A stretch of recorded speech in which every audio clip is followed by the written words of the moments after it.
One of the most valuable arts in all of life is the art of communication. But it becomes extremely important when what we're communicating has to do with somebody's life or death.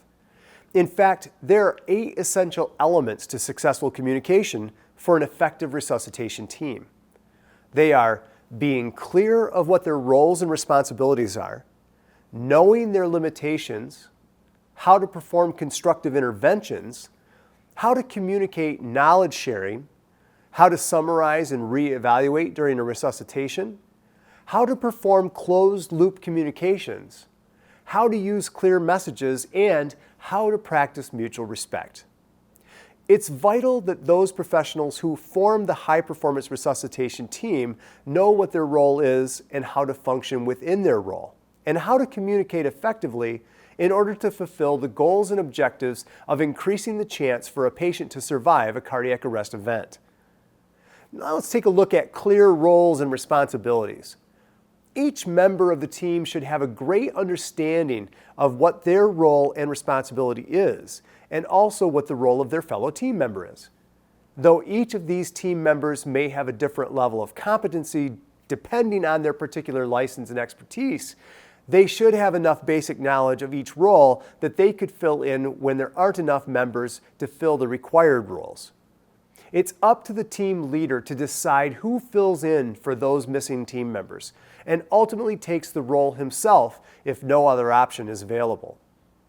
If this happens, it's vital that the team leader does not get too myopic and forget about the resuscitation as a whole. It'll be essential for the other team members to assist the team leader in successfully accomplishing this. When specific roles are miscommunicated or unclear, the whole team performance may suffer. Even if there are enough providers for each specific role, poor performance can occur due to unclear roles and responsibilities. The next one is knowing our limitations. A professional resuscitation team should be very clear on what their ACLS capabilities and limitations are, as should the team leader. This knowledge allows the team leader to evaluate the given resources available to him and call for backup when available.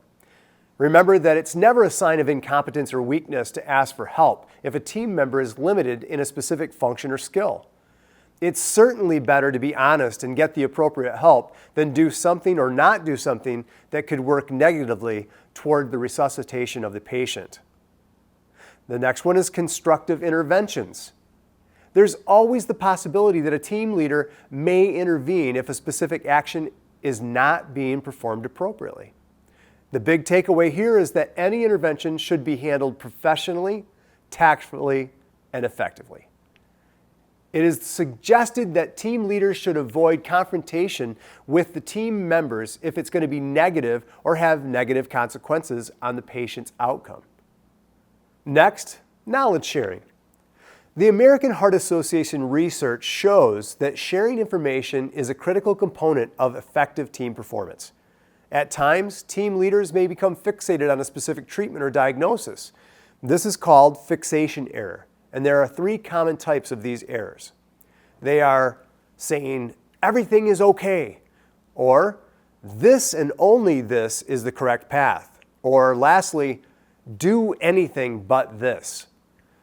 When efforts in resuscitation are ineffective, it's important to go back to the basics and talk as a team. One example may sound something like this.